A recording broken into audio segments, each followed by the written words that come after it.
Right. ఇక అంబానీని మించిన అదాని రూపాయలు 11.6 లక్షల కోట్లకు పెరిగిన సంపద. రెండో ప్లేస్ లో ముఖేష్ సంపద 10.14 లక్షల కోట్లు. సంపదలో రిలయన్స్ అధినేత ముఖేష్ అంబానీని అదాని గ్రూప్ సంస్థల అధినేత గౌతమ్ అదాని దాటేశారు. అదాని సంపద 11.6 లక్షల కోట్లకు పెరగడంతో ఆయన దేశంలో ధనవంతుల జాబితాలో ఫస్ట్ ప్లేస్ లో నిలిచారు. 10.14 లక్షల కోట్లతో ముఖేష్ అంబానీ రెండో ప్లేస్ లోకి పడిపోయారు. గత 10 ఏళ్లలో గౌతమ్ అదాని సంపద 44,000 కోట్ల నుంచి 11.6 లక్షల కోట్లకు పెరగడం విశేషం. అగో గత 10 ఏళ్లలో గౌతమ్ అదాని సంపద 44,000 కోట్ల నుంచి 11.6 లక్షల కోట్లకు పెరిగిందంటే ప్రధానమంత్రి నరేంద్ర మోడీ గారు ఎంత కృషి చేస్తే ఈ స్థాయికి దిగలుగుతాడు. హురున్ 2023 రిచ్ లిస్ట్ లో హెచ్సిఎల్ ఫౌండర్ శివన్ ఆడార్ ధనవంతుల జాబితాలో 3వ ప్లేస్ లో నిలవగా సిరమ్ ఇన్స్టిట్యూట్ అధినేత సైరన్ పూనావాలా 4వ ప్లేస్ లో ఉన్నారు. ఒక 10 సంవత్సరాలలోనే అంటే నరేంద్ర మోడీ ప్రధానమంత్రి అయిన రోజు నుంచి ఇప్పటి వరకు దాదాపు 11 లక్షల కోట్లు సంపాదించిండు ఈయన అదాని. 11 లక్షల కోట్లు.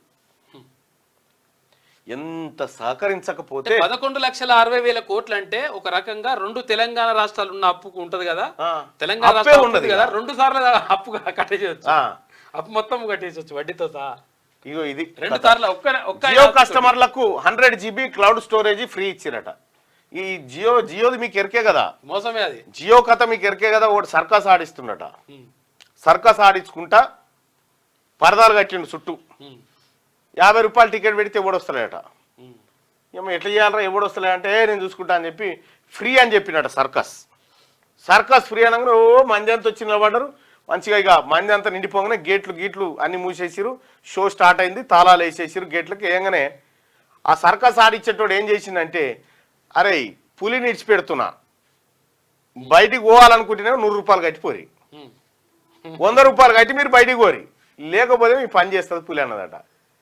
తలా 100 ఇచ్చి బయటికి వెళ్ళి వచ్చి. ఇగో ఇదే జియో. వాడు first free free free free free అన్నాడు. కథం ఇప్పుడు చూడ్రి ఎట్లుందో కథ. కావాల్సినంత గుంజుతున్నాం అందరు కుంభక్కాయలు. మళ్ళా లైక్ చేయండి,